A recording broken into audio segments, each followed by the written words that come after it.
So continuing with our life process in living organism part 1, this will be our third lecture. Life processes में पहला life process respiration हम study कर रहे हैं। Respiration मैंने आपको बताया दो टाइप ऑफ रेस्पिरेशन होता है, एक बॉडी लेवल पे, एक सेलुलर लेवल पे। सेलुलर लेवल पे दो टाइप ऑफ रेस्पिरेशन होता है, एक एरोबिक रेस्पिरेशन, एक एनारोबिक रेस्पिरेशन। एरोबिक रेस्पिरेशन जिसमें ऑक्सीजन इन्वॉल्व होता है, एनारोबिक रेस्पिरेशन जिसमें ऑक्सीजन नहीं इन्वॉल्व होता है। मैंने ये सब आपको समझा दिया हूँ। अभी आज हम लेंगे एनारोबिक रेस्पिरेशन, ठीक है। एनारोबिक रेस्पिरेशन, आप साथ में यहाँ पे एक चार्ट दिया हुआ है आपका एनारोबिक रेस्पिरेशन का, वापस यहाँ पे चार्ट दिया हुआ है। मैं वो चार्ट आपको यहाँ पे बता दूं जरा। ग्लूकोज है, ग्लाइकोलाइसिस है, उसके बाद 3 पार्ट में आपको पायरुविक एसिड है, पायरुविक एसिड 3 पार्ट में पायरुविक एसिड है, ओके। 3 पार्ट में पायरुविक एसिड है। तो एनारोबिक रेस्पिरेशन में भी ग्लाइकोलाइसिस तो टेक पार्ट होता है, पर आपने जब एरोबिक रेस्पिरेशन पढ़ा था तो आपने पढ़ा था कि एरोबिक रेस्पिरेशन में glucose is partly oxidize. Glycolysis में क्या होता है, ग्लूकोज पार्टली ऑक्सीडाइज होता है, फुल्ली ऑक्सीडाइज नहीं होता है। फुल्ली ऑक्सीडाइज होता है वो क्रेब्स सर्कल में और इलेक्ट्रॉन ट्रांसफर चेन रिएक्शन में होता है, ठीक है, वहां पे फुल्ली ऑक्सीडाइज होता है। तो यहाँ पे ग्लाइकोलाइसिस में पार्टली ऑक्सीडाइज होता था, क्लियर है। तो वही चीज पार्टली यहाँ पे हो रही है जब हम एनारोबिक रेस्पिरेशन की बात कर रहे हैं, ठीक है। Energy production in micro organism through anaerobic respiration, anaerobic respiration. Some organism cannot live in presence of oxygen. सबको ऑक्सीजन की जरूरत पड़ती है, पर कुछ ऐसे जीव जंतु है, कुछ ऐसे बैक्टीरियाज है जो ऑक्सीजन के बगैर सर्वाइव करते हैं, उनको ऑक्सीजन की जरूरत नहीं पड़ती है, या जब ऑक्सीजन रहता है तो they can not survive, okay. जब ऑक्सीजन रहता है तो they can not survive. For example many bacterias. Such living organism have to perform anaerobic respiration for energy production. उन जीव जंतु को, उन बैक्टीरिया को एनारोबिक रेस्पिरेशन अपना नाम करता है, एनारोबिक रेस्पिरेशन परफॉर्म करना पड़ता है। What is anaerobic respiration? Anaerobic respiration में ऑक्सीजन इन्वॉल्व नहीं होता है। मैंने अभी पिछले सेंटेंस में बोला कि कुछ बैक्टीरिया है जिनको ऑक्सीजन की जरूरत नहीं पड़ती है, दे कैन नॉट लिव। उल्टा है, they cannot live in presence of oxygen. Glycolysis and fermentation are 2 steps. यहाँ पे ग्लूकोज का ग्लाइकोलिसिस हुआ, पायरुविक एसिड आया, 3 स्टेप में पायरुविक एसिड आया, 3 अलग अलग चैनल चलते हैं। उसके बाद आपका आता है fermentation. Now what exactly is fermentation? यहाँ पे F फर्मेंटेशन, यहाँ पे F फर्मेंटेशन। ये आपका टेबल एनारोबिक रेस्पिरेशन का टेबल थोड़ा ज्यादा इजी हो जाता है। यहाँ तक पायरुविक एसिड तक आपका जो टेबल एरोबिक रेस्पिरेशन था वही टेबल चलेगा। यहाँ से पायरुविक एसिड के बाद यहाँ पे क्रेब्स सर्कल लगता था, यहाँ पे क्रेब्स सर्कल उड़ जाएगा, यहाँ पे फर्मेंटेशन लगेगा। Now what is fermentation?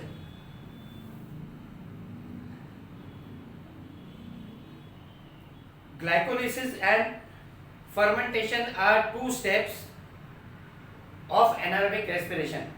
Glucose is incompletely oxidized. मैंने आपको बताया था कि ग्लूकोज जो है पार्टली ऑक्सीडाइज होता है एरोबिक रेस्पिरेशन में। तो glucose is incompletely oxidized and less amount of energy is obtained in this type of respiration. पूरा ग्लूकोज ऑक्सीडाइज नहीं हो रहा है, पार्टली ग्लूकोज ऑक्सीडाइज हो रहा है। तो पार्टली ग्लूकोज ऑक्सीडाइज हो रहा है, इसके लिए लेस एनर्जी प्रोड्यूस हो रही है। ऑक्सीजन का फुली यूटिलाइज नहीं हो रहा है, बहुत पार्शियली यूटिलाइज हो रहा है, इसके लिए एनर्जी बहुत कम प्रोड्यूस हो रही है। Pyruvic acid produce through glycolysis, pyruvic acid produce through glycolysis is converted into organic acids, is converted into organic acids और अल्कोहल।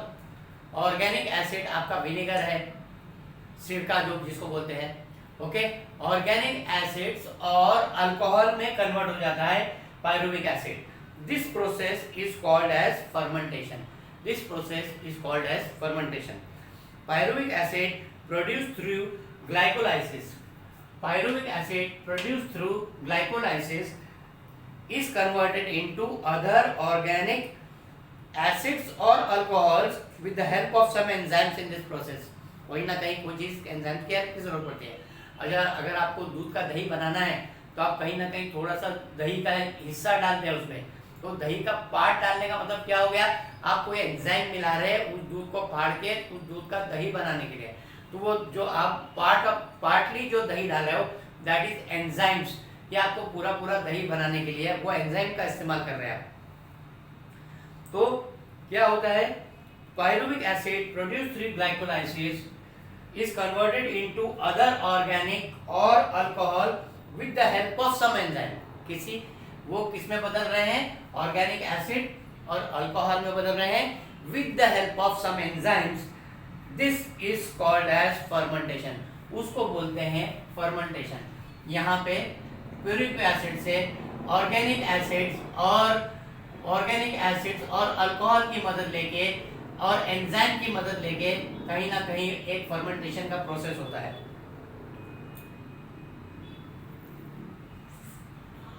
यहाँ पे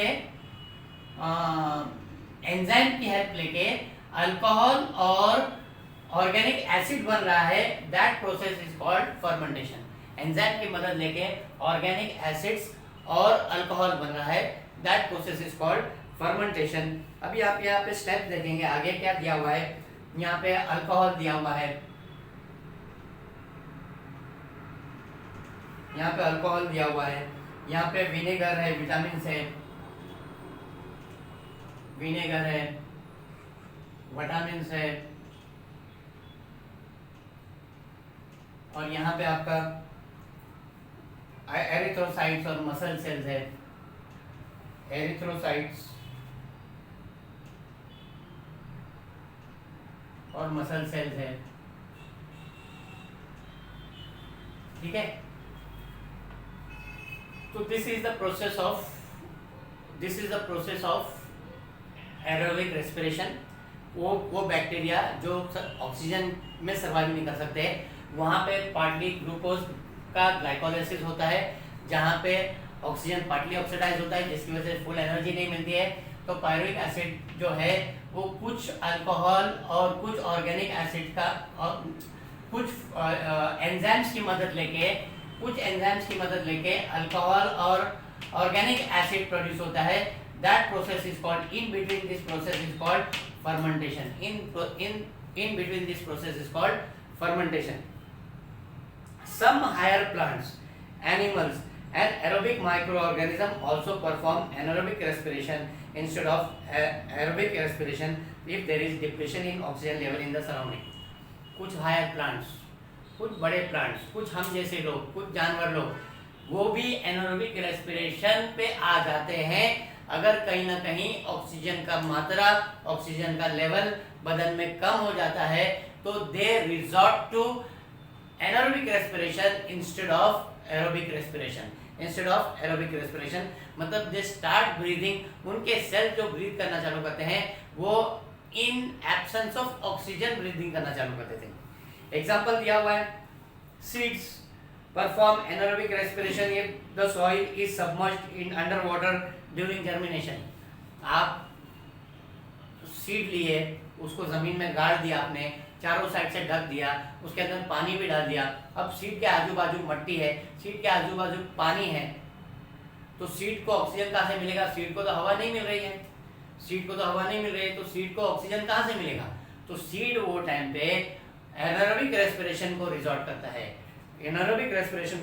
करता है, अंडर वाटर ड्यूरिंग जर्मिनेशन।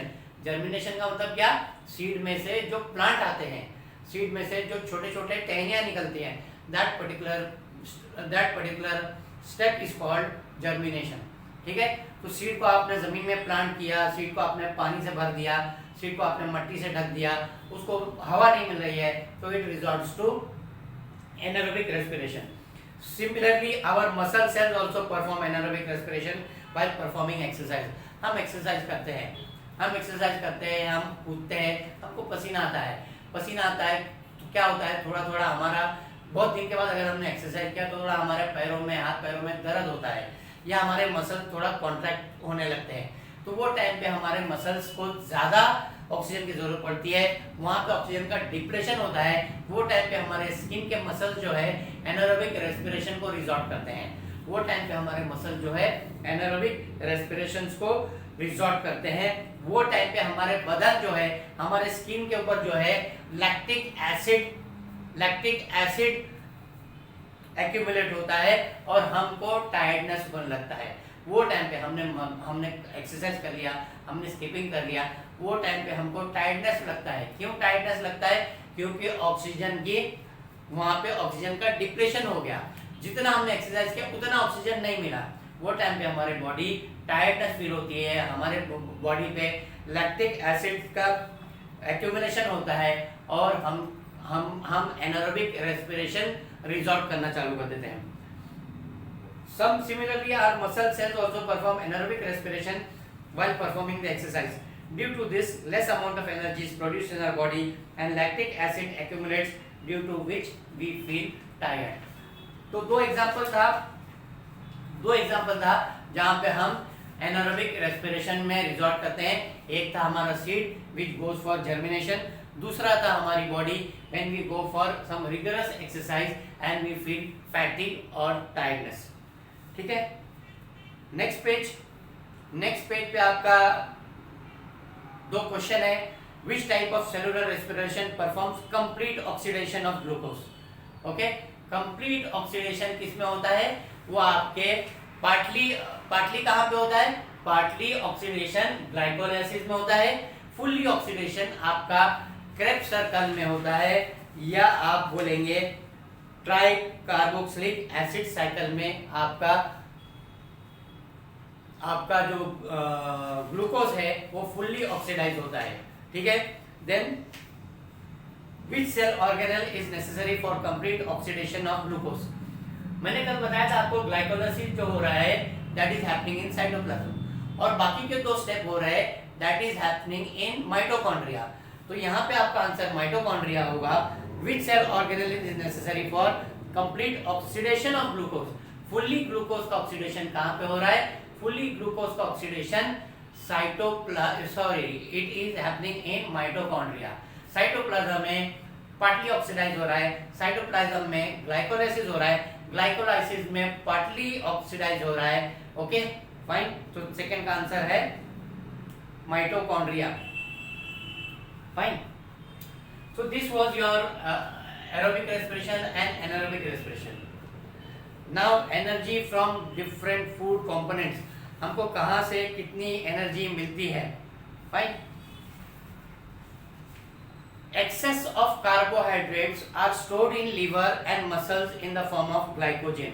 हम कार्बोहाइड्रेट लेते हैं, जितना मांगता है हम उतना कार्बोहाइड्रेट खाते हैं, तो जरूरी नहीं कि हमने जितना कार्बोहाइड्रेट खाया, जितना कार्बोहाइड्रेट लिया वो पूरा कार्बोहाइड्रेट हमारे को एनर्जी में कन्वर्ट हो गया। नॉट नेसेसरी दैट, कुछ पार्ट जितनी हमको एनर्जी की जरूरत है उतना ही कार्बोहाइड्रेट्स कन्वर्ट हो जाता है।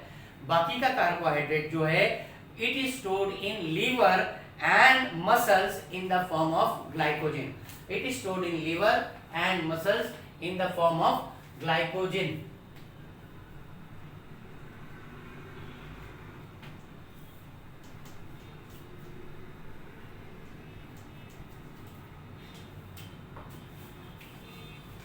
What is the source of protein? What are they made up of? हमने कार्बोहाइड्रेट्स का बारे में स्टडी किया, हमको कार्बोहाइड्रेट्स कहाँ से मिलता है। ठीक है, अब हम जानने की कोशिश करेंगे कि प्रोटीन हमको कहाँ से मिलता है। फाइन, तो प्रोटीन ज़्यादातर हमको पल्सेस से मिलता है, दाल से मिलता है, वहाँ से हमको प्रोटीन मिलता है। फाइन, तो protein are the micromolecule form by bonding together many amino acids.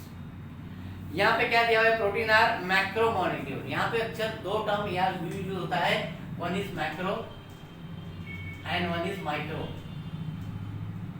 Micro means very minute small, और मैक्रो माइक्रो से थोड़ा सा बड़ा होता है। तो एमिनो एसिड के चेन होते हैं, एमिनो एसिड्स के चेन होते हैं, थोड़े बड़े साइज के चेन होते हैं। They are called as proteins, they are called as proteins. Proteins are macromolecules formed by bonding together many amino acids. Proteins of animal origin are called as first class protein. Protein जो animal के food से मिलता है, animal origin से मिलता है, that is called as first class protein. यहाँ पे आपको एक क्वेश्चन आ सकता है, what is a first class protein, या तुमको फिल इन द ब्लैंक्स आ सकता है। तो ये स्टेटमेंट थोड़ा ज्यादातर आप उसको मार्क करके रखें। We get 4 kilo calorie of energy per gram of protein. आपको याद आना चाहिए, कल मैं कार्बोहाइड्रेट की बात कर रहा था, तो 1 ग्राम ऑफ कार्बोहाइड्रेट लेने से हमको कितने वो मिलते हैं। जस्ट अ रिमाइंडर कि हमने लास्ट लेक्चर में पढ़ा था कि 1 gram of carbohydrates gives 1 kilo calorie of energy, 1 kilo calorie of energy. और मैंने बताया था आपको कि 1000 calorie is equal to 4 kilo calorie of energy. और मैंने आपको बताया था कि 1000 calorie is equal to 1 kilo calorie. ठीक है, तो प्रोटीन के लिए भी वही है। 1 ग्राम ऑफ प्रोटीन भी हमको 4 किलो कैलोरी ऑफ एनर्जी देती है। 1 ग्राम ऑफ प्रोटीन भी हमको 4 किलो कैलोरी ऑफ एनर्जी देती है। और प्रोटीन से हमको एमिनो एसिड मिलता है, वो मैं ऑलरेडी पिछले लेक्चर में बता चुका हूँ। आपका लिपिड से आपको फैट्स मिलता है, फैटी एसिड मिलता है। ठीक है, amino acids are obtained after digestion of proteins. Protein को डाइजेस्ट एक बार कर लिए तो हमारे को एमिनो एसिड मिलता है। Those amino acids are absorbed in the body and transferred to each organ and cell via blood. ये एमिनो एसिड जो है हमारे बॉडी में एब्सॉर्ब हो जाते हैं और फिर ब्लड सर्कुलेशन के थ्रू हमारे हर एक बॉडी के सेल पार्ट तक एमिनो एसिड जो है एनर्जी पास करता है। From these amino acids organs and cell produce various protein necessary for themselves and the whole body. Those examples are given in the following diagram. अब ये amino acid is the carrier of protein. ये amino acid body के हर एक part को जा रहा है, और जिस पार्ट को जा रहा है वो पार्ट एमिनो एसिड में से अपने लिए प्रोटीन निकाल के ले रहा है। वो बॉडी पार्ट अपने लिए प्रोटीन निकाल के ले रहा है। और एमिनो एसिड बहुत तरीके के हैं। For estimated guess, 20 types of amino acids are there. 20 types of amino acids are there. ये डायग्राम आपको दिया हुआ है एमिनो एसिड्स के बारे में। अभी यहाँ पे पेज नंबर 16 पे दिया हुआ है आपका एमिनो एसिड। पहला है आपका स्किन। स्किन में आपके टाइप ऑफ एमिनो एसिड दिया हुआ है। टाइप ऑफ एमिनो एसिड्स के टाइप से कौन से 2 प्रोटीन बन रहे हैं। तो प्रोटीन जो बन रहे हैं वो है मेलानिन एंड केराटिन। मेलानिन क्या है? मेलानिन आपके स्किन के कलर दे रहा है।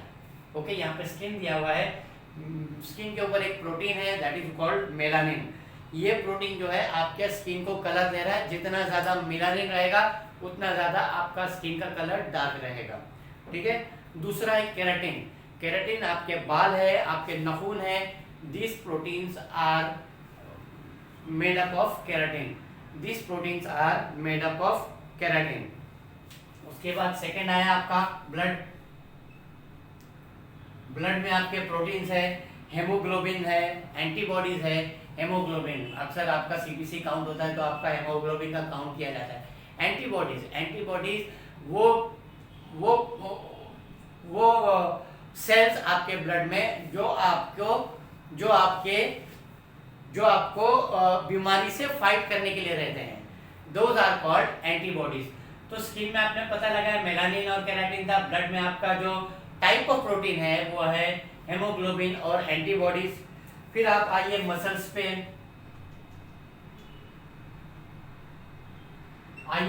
पे, मसल्स पे आपका जो प्रोटीन है वो है actin and myosin.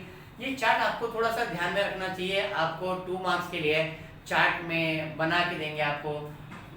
Type of amino acid से कौन कौन से प्रोटीन आते हैं, 3 गैप भर के, इसमें 1 2 3 4 5 6 7 3 गैप भर के देंगे, 4 गैप खाली देंगे। तो आपको याद रखना पड़ेगा कि कहाँ पे कौन सा गैप खाली है वो भरना है आपको। In the same way there are pituitary glands जिसके वेरियस हार्मोन्स होते हैं। पैनक्रियाज आपके डाइजेस्टिव सिस्टम में पाया जाता है, वहाँ पे आपका जो प्रोटीन है वो है इंसुलिन और ट्राइप्सिन। इंसुलिन का नाम आपने सुना है, इंसुलिन की कमी रहती है अगर बदन में तो इंसुलिन के इंजेक्शन लेने पड़ते हैं शुगर लेवल मेंटेन करने के लिए। देन सेल्स में भी प्रोटीन होते हैं। सेल्स में कौन से प्रोटीन होते हैं, various proteins of cell membrane और enzymes. And finally you have bones में जो प्रोटीन होते हैं that is called ossein, OSSEIN। तो these are types of amino acids and amino acids जो प्रोटीन में कन्वर्ट होता है, कौन से टाइप ऑफ प्रोटीन में कन्वर्ट होता है। Clear, that is what you have to remember. Then एक छोटा पैराग्राफ है आपको रिमेंबर का। एक्सेस ऑफ एमिनो एसिड, वहां पे आपने देखा था कि एक्सेस ऑफ कार्बोहाइड्रेट्स, आपका कार्बोहाइड्रेट अगर ज्यादा हो गया तो कहाँ पे स्टोर होता है, लीवर और मसल में स्टोर होता है। यहाँ भी आपने अगर एमिनो एसिड ज्यादा ले लिया, प्रोटीन आपने ज्यादा ले लिया, तो एक्सेस ऑफ एमिनो एसिड्स का क्या हाल होता है। Excess of amino acid obtained from proteins are not stored in the body. Excess of carbohydrates is stored in the body. Excess of carbohydrates is stored in the body, but excess of amino acids are not stored in the body. They are broken down and the ammonia form is eliminated out of the body. Okay? ये amino acid अगर ज़्यादा हो गया तो वो broken down हो जाता है और एमोनिया में कन्वर्ट हो जाता है और आपके एक्सक्रिएटरी सिस्टम में आपके यूरिन के through it is thrown out. Excess of amino acid is throw if it is taken, if excess of amino acid is there in the body, it gets converted into ammonia and this is thrown out through the excretory system, especially through urine. ठीक है, if necessary excess of proteins are converted into other useful substances like glucose through the process of gluconeogenesis. अगर जरूरत है, अगर आपके body को energy की जरूरत है तो ये जो एक्सेस प्रोटीन आपने लिया है they get converted into glucose. देखो glucose is the main source of energy, सबसे ज्यादा सोर्स ऑफ एनर्जी ग्लूकोज है। तो यहाँ भी प्रोटीन अगर आपने एक्सेस लिया और पता चला कि आपके बॉडी को कुछ ना कुछ एनर्जी की जरूरत है तो ये प्रोटीन भी खुद ग्लूकोज में चेंज हो जाता है, प्रोटीन भी ग्लूकोज में कन्वर्ट हो जाता है और ये प्रोटीन का ग्लूकोज में कन्वर्ट होने के प्रोसेस को ग्लाइकोनियोजेनेसिस कहते हैं। प्रोटीन का ग्लूकोज में कन्वर्ट होने के प्रोसेस को ग्लाइकोजेनेसिस कहते हैं।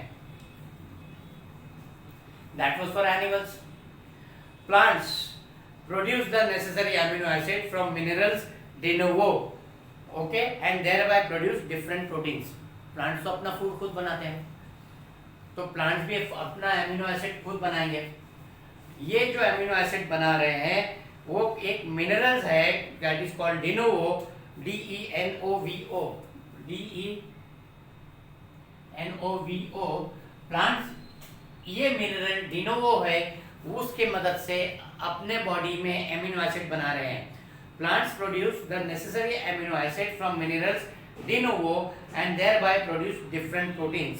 An enzyme Rubisco present in the plant chloroplast is most abundant protein found in nature. Plant में क्लोरोप्लास्ट होता है जिसकी वजह से प्लांट के पत्तों को क्लोरोफिल देता है ग्रीन कलर, बट क्लोरोप्लास्ट एक पार्ट होता है प्लांट में जो कि जिसमें एक एंजाइम है। उस क्लोरोप्लास्ट में एक एंजाइम है जिसका नाम है रूबिस्को। ये जो है enzyme is found abundant, is this rubisco protein is found in abundance in food in nature. और हम भी वो प्रोटीन लेके वो प्लांट को खा के हम भी वो प्रोटीन, हमको भी वो रूबिस्को टाइप का प्रोटीन हमको मिलता है। क्लियर है? ओके, तो हमने स्टडी किया कार्बोहाइड्रेट के बारे में, हमने स्टडी किया फैट्स, हमने स्टडी किया प्रोटीन के बारे में, प्रोटीन्स हमने स्टडी किया प्रोटीन के बारे में। प्रोटीन हमको एमाइनो एसिड देते हैं, ठीक है। अब हम स्टडी करेंगे लिपिड्स के बारे में। लिपिड्स हमको देते हैं फैटी एसिड, लिपिड्स हमको देते हैं fatty acids. From where do we obtain lipids? Lipids बोले तो फैट्स। अक्सर मिल्क प्रोडक्ट्स में, दूध में, दही में, घी में, फिशेस में, एग्स में, जो नॉनवेज खाते हैं नॉनवेज फूड में अक्सर आपको फैट्स पाया जाता है, अक्सर आपको लिपिड्स पाया जाता है, ठीक है। The substance formed by specific chemical bond between fatty acid and alcohol are called lipids. यहाँ पे आपका प्रोटीन था, प्रोटीन का क्या था? Bond amino acid plus amino acid, एक लंबा chain, macro chain of amino acid था। फैटी एसिड्स का क्या है? लिपिड्स का क्या है? लिपिड्स का जो एक कंपाउंड है that is a chemical bond between fatty acid plus alcohol. Fatty acids plus alcohol are called as lipids. तो आपको ये भी जानना चाहिए कि लिपिड्स कैसे बनता है। Lipids are chemical bond of fatty acids and alcohol. Digestion of lipids consumed by us is nothing but their conversion into fatty acids and alcohol. Already lipids जो है they are compound of fatty acid and alcohol. हम जब वो lipids ले रहे हैं तो हम हमारे बॉडी को फैटी एसिड और अल्कोहल दे रहे हैं। हम जब हम लिपिड्स ले रहे हैं, खा रहे हैं, तो it is nothing but we are providing our body with fatty acids and alcohol. Fatty acids are absorbed up and distributed everywhere within the body. From these fatty acids, different cells produce various substances necessary for themselves. Fatty acids हर एक body part में जा रहा है, जितना fats की जरूरत है उतना जा रहा है, और इस फैटी एसिड से different cells produce various substances necessary for themselves. क्या क्या है? एग्जाम्पल दिया हुआ है। Example the molecules called as phospholipids which are essential for producing plasma membrane are formed from fatty acid. हमारे ब्लड में बहुत सारे सेल ऑर्गेनेल्स है, हमारे ब्लड में बहुत सारे सेल ऑर्गेनेल्स है। वो सारे सेल ऑर्गेनेल्स निकाल देंगे तो जो चीज बचेगी दैट इज प्लाज्मा बचेगा। वो सारे ऑर्गेनेल्स निकाल देंगे, उसके बाद जो चीज बचेगी वो प्लाज्मा बचेगा। तो प्लाज्मा मेम्ब्रेन को बनाने के लिए, प्लाज्मा मेम्ब्रेन को स्ट्रॉन्ग करने के लिए हमको फैटी एसिड्स की जरूरत पड़ती है, ठीक है। Example, the molecule called as phospholipids which are essential for producing plasma membrane are formed from fatty acid. Besides fatty acids are used for producing hormones like, कुछ और hormones है, complex नाम है यहाँ पे, different level of आपके different level of ages में ये hormones की जरूरत पड़ती है। तो ये fatty acid जरूरत पड़ती है आपके in producing of these hormones, namely progesterone, estrogen, testosterone and aldosterone etc. and the covering around the axons of nerve cells. आपके nerve cells हैं, आपने स्टडी किया था nerve cell. सपोज ये nerve cell, ये nerve cell है, इसका covering जो बनता है वो फैटी एसिड से बनता है। nerve cell का जो ये nerve cell है, इसका कवरिंग जो बनता है that is big. इसका कवरिंग जो बनता है that is happening, that is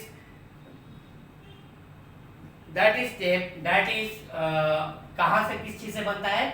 वो फैटी एसिड से बनता है, वो फैटी एसिड से बनता है, ठीक है। वी गेट 1 ग्राम आपने फैट लिया, 1 ग्राम आपने लिपिड लिया, तो आपको 9 किलो कैलोरीज एनर्जी मिलती है, और you can say 9000 calories energy मिलती है अगर आपने 1 ग्राम ऑफ फैट लिया तो, आपने 1 ग्राम ऑफ लिपिड लिया तो। We get 9 kilo calories of energy per gram of lipids. Excess of lipids are stored in adipose connective tissues in the body. Excess की बात हो रही थी हमारे कार्बोहाइड्रेट्स की, एक्सेस कार्बोहाइड्रेट्स हमारे लीवर और मसल्स में स्टोर होता है। एक्सेस प्रोटीन्स जो है it is converted into ammonia and thrown out of the body through excretory system.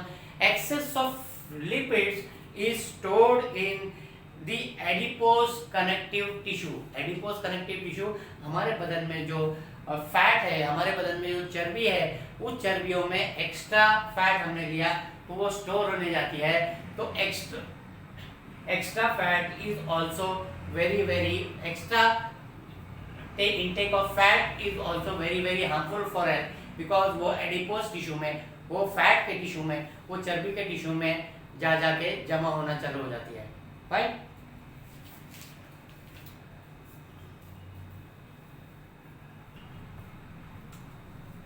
तो आपने पढ़ा देखा अभी कि हमारे को फूड को हमको क्या क्या जरूरत पड़ती है। कार्बोहाइड्रेट्स की जरूरत पड़ती है, फैट्स की जरूरत पड़ती है, अच्छे से लिपिड्स, प्रोटीन्स की जरूरत पड़ती है। ठीक है, अब हम देखेंगे विटामिन्स के बारे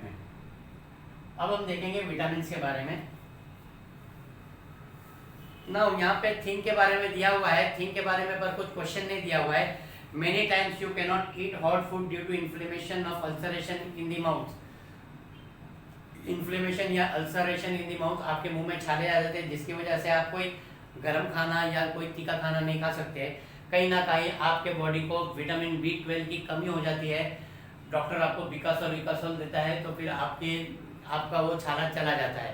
तो दैट इज बिकॉज ऑफ कहीं ना कहीं विटामिन B12 की कमी हुई, जिसकी वजह से आपके मुंह में छाले आए। फिर उसके बाद some person experience difficulty in night vision since their child और एडोलेसेंस। बचपन से या थोड़े बड़े होने के बाद आपको रात में निकलो तो आपकी आंखें थोड़े चौंधी आ जाती है, नाइट में आपको बराबर नहीं दिखता है। जहाँ पे आपको विटामिन ए की कमी महसूस होती है, आपको अगर विटामिन ए की कमी रहे तो आपको रात में थोड़ा कम दिखाई देता है। That particular disease is called night blindness. यहाँ पे दोनों सेंटेंस में हमने देखा कि विटामिन B12 और विटामिन ए की बात हो रही थी। तो अभी हम स्टडी करेंगे विटामिन के बारे में। Vitamins are a group of heterogeneous compounds of which each is essential for proper operation of various processes in the body. Okay, vitamins भी compounds हैं, सही मात्रा में, प्रॉपर प्रोपोर्शन में हमारे को विटामिन्स की जरूरत पड़ती है। सही मात्रा में, सही प्रोपोर्शन में हमारे को विटामिन की जरूरत पड़ती है। तो बॉडी में हमारे प्रॉपर विटामिन्स भी होना जरूरी है ना। यहाँ पे जनरल नॉलेज के तौर पे या आपके एजुकेशन पर्पस के तौर पे आपको ध्यान में रखना चाहिए, there are mainly 6 types of vitamins, A, B, C, D, E और ऊपर हुआ K।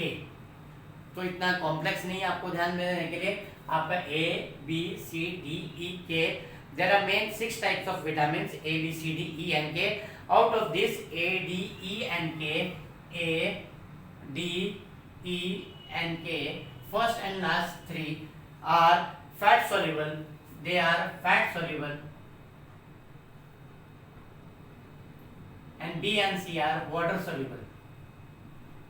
B and C are water soluble. ठीक है?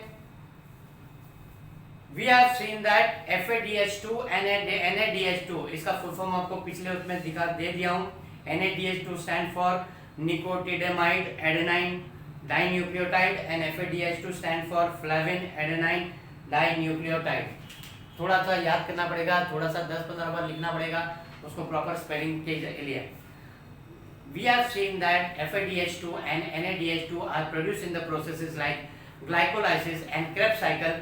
Vitamins like riboflavin and nicotinamide respectively are necessary for their production।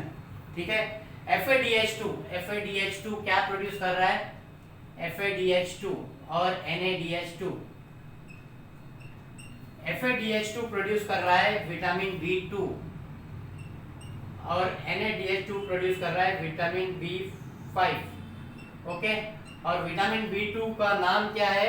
Riboflavin.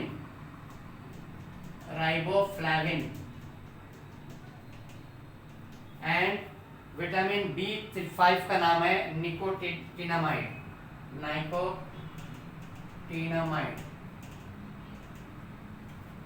ठीक है, so you have to remember this. FADH2 produce कर रहा है B2 जिसका नाम है राइबोफ्लाविन, NADH2 प्रोड्यूस कर रहा है B5 जिसका नाम है नाइकोटाइनामाइड, नाइकोटाइनामाइड। ठीक है, तो नाम से ही आपको है, नाम से ही वहाँ पे फ्लाविन लिखा हुआ है तो आपको ध्यान में रह सकता है। नाम उसका अगर स्टडी करोगे तो ऑटोमेटिकली आपके समझ में आएगा। फाइन,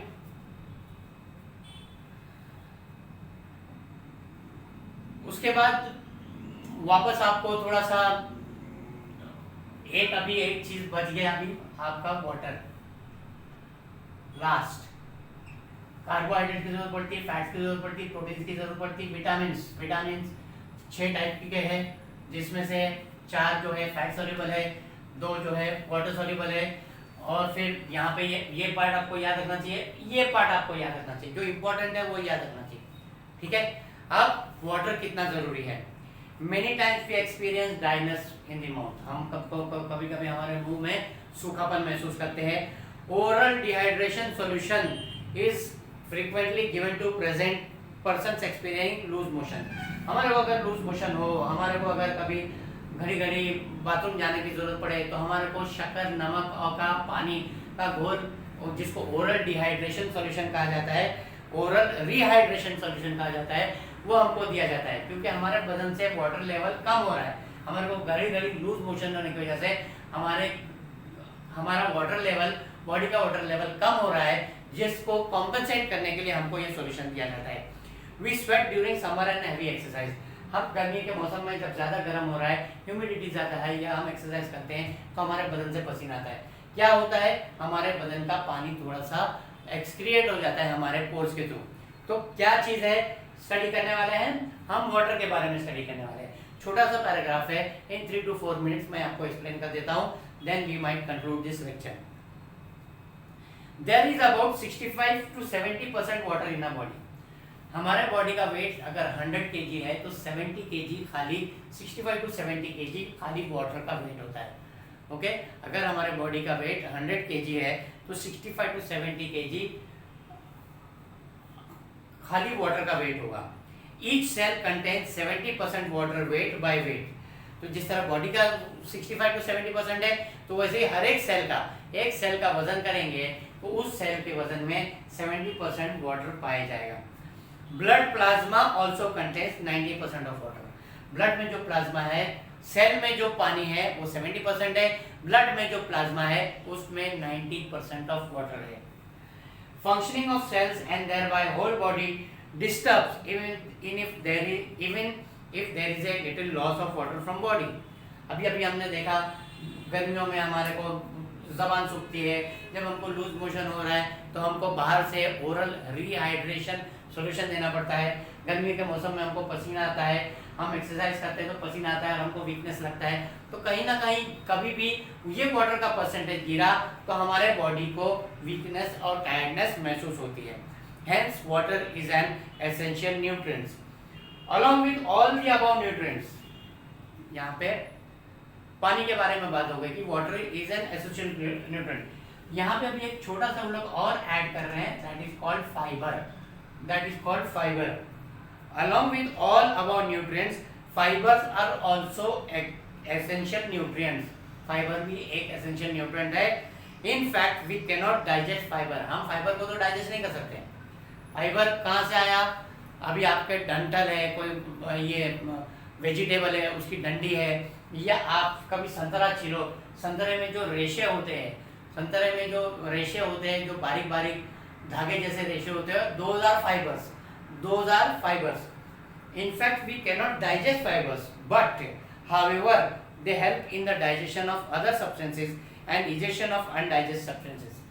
ये जो फाइबर हम इंटेक करेंगे वो खुद तो डाइजेस्ट नहीं होता है, बट बाकी के फूड को डाइजेस्ट करने में मदद करता है, साथ में इजेशन को भी, मतलब हमारे को डाइजेस्ट करने के बाद हमको वो डाइजेस्टेड फूड जो है, जो अनडाइजेस्टेड पार्ट है, जो अनवांटेड फूड है, उसको थ्रो आउट करना है, उसको थ्रो आउट अच्छे तरीके से थ्रो आउट हो जावे, अच्छे तरीके से इजेशन हो जावे, वो भी फाइबर हमारी बहुत मदद करता है।